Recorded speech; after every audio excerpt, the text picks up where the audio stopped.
Dr. U.R Ananthamurthy is a contemporary writer and critic in the Kannada language and is one of the pioneers of the Navya movement. He is the sixth person amongst 8 recipients of the Jnanpith Award for the Kannada language, the highest literary honor conferred in India. In 1998, he received the Padma Bhushan Award from the Government of India. He was the Vice Chancellor of the Mahatma Gandhi University in Kerala during the late 1980s. He was one of the finalists of the Booker International Prize for the year 2013. I would like to welcome to the organizers of this festival for keeping my novel in its film form alive. I still have the manuscript of my novel in Dharwad. The man who published it was a man called Joshi, who was a barefooted publisher. He had no money. He would go from home to home selling books. An extraordinary man. And it was he who got me published, and he still keeps my manuscript. And there I can see me striking a word, putting another word, and it amazes me. What did I do? Why did I do that? So every time I go to Dharwad, I see this which is preserved. That's all right. Literature can be preserved somewhere. But music and film are hard to preserve in the same sense. And people who have done this have really done something very important, I think, for this reason. An old photograph is much more moving than a new one. I have always felt old black and white photographs bring us a lot of memories. So do films, I think, which are old. In black and white, if you see them, they may bring an experience which is very different from what it was when it was new. As a matter of fact, it takes a long time to make a ruin. And ruins are very interesting because there is time behind the ruin. So, Samskara has been saved from being ruined. I'm very happy about that. But let me tell you how it came into being. In 1965, I was in my early 30s. I was in Tamil. I was a student then. I was working on the 1930s, a great period in Europe when Hitler rose to power, the conflict between the liberal imagination and the fascist imagination. I was reading all the novels and poems with a man like Raymond Williams and other great leftists there. So it was a kind of a renewal for me. Going from a village, but involved in a socialist movement in India, and going to England and meeting people whom I wanted to meet. And I began to do my thesis, and then I used to see a lot of films. I remember with a very great critic called Malcolm Bradbury, who was himself a good writer, a novelist. I went to see a Bergman film. After the film, you know that film brings the medieval times into the contemporary world.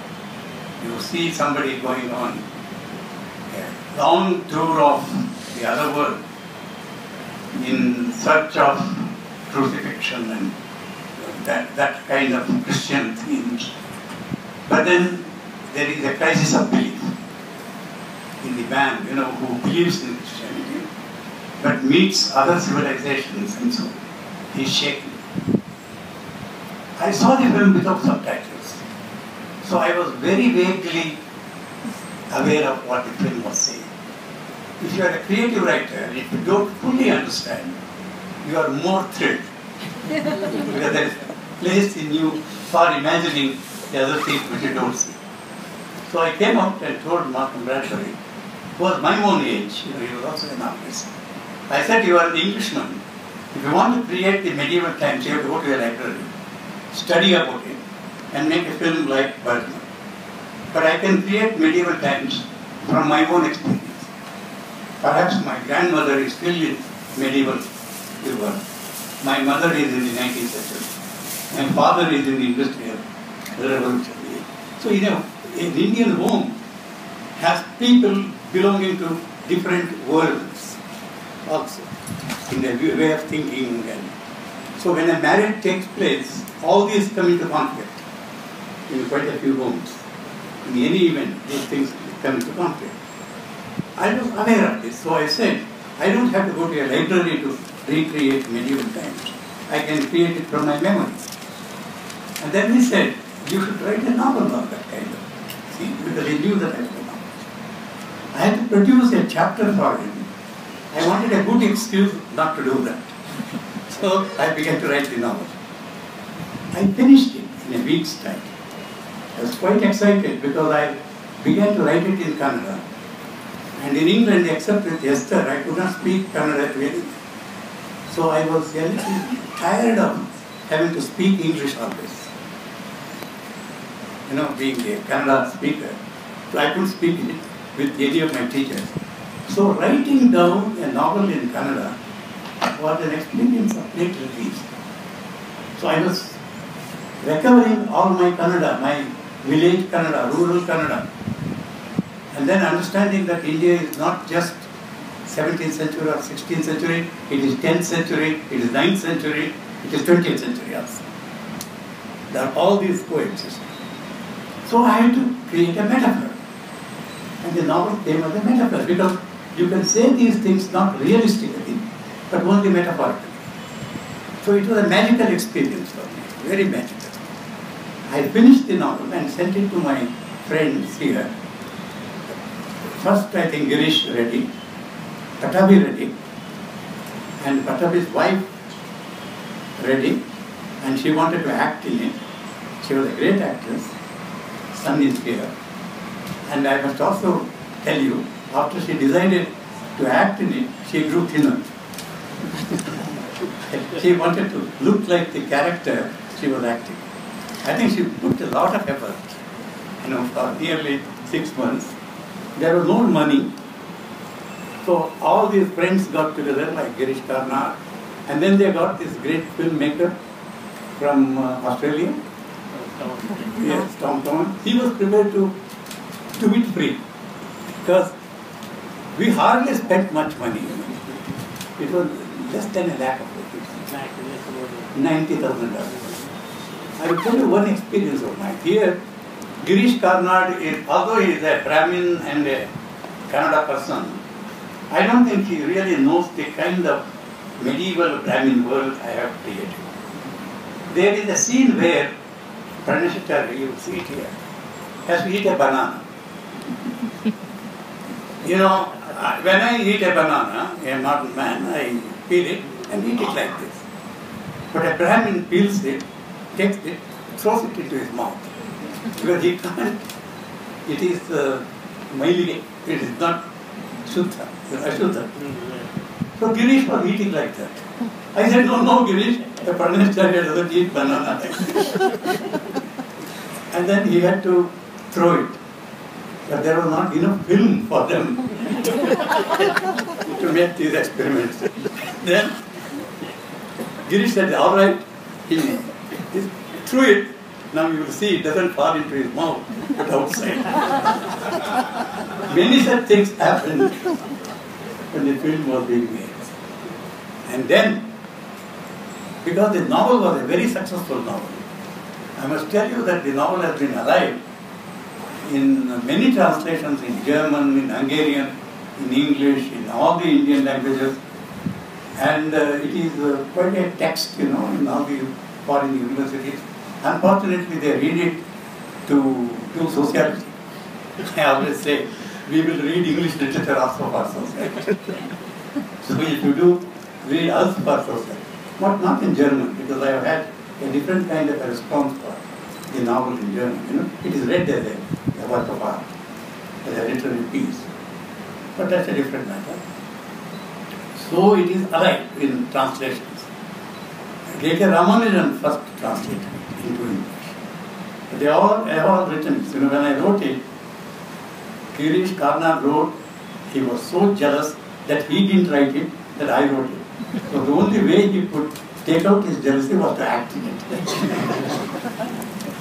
But there was no such thing with Patavians. They loved me because we belonged to a socialist family, and he took upon himself to do the film, and we all went to a village near where I lived in Mannar. When we went to that village, all our characters had to shave their head and have a juttu, a pigtail. So they shaved their head and they had a pigtail. They didn't look like actors at all. They looked like actual people of Srinagar. They were acting, but they merged.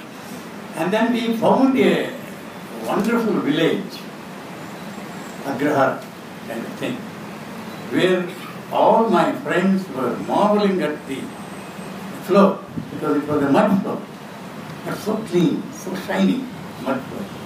The only problem was an electric bulb. And somehow in the film they could not remove the electric bulb. So suddenly you find the modern age getting into the medieval times. But I don't mind it because they exist together in India, anyhow, and they exist together in the film also. And then, there was a threat that the film may be banned because it hurt the sentiments of a particular community, which is my own community. But the film became more and more abstract as it traveled. It was against the Madhva community in a certain area. In a further area, it was against the Brahmins. And further still, when Naipaul read it, it is against Hindus. And when Erickson read it, it's a crisis of middle age.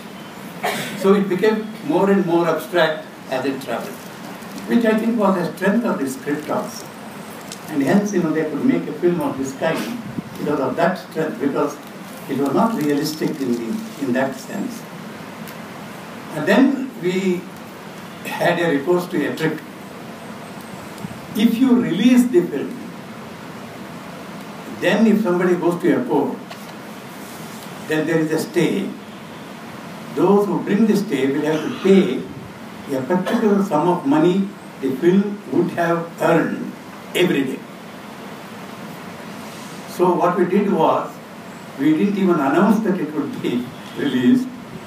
Took a theatre. In the morning, the film was released. And how did people come to know? All my friends, Atavi's friends, Neha's friends, they were all told the film is going to be released, come. So we said the film has been released. And so nobody could go to the court. That would have been very costly. But then, to get that kind of certificate, there was a struggle. And I should say that the government of India was still liberal in those days, and today also. But we are threatened that we may lose our liberalism very soon. And hence, people like me, who made Samskara, want a different kind of a civilization in India, which is free and which is liberal, which makes for experiments of this kind. And it was there, in spite of opposition, one could do that. But the opposition becomes state opposition. It's very difficult. Thank you very much.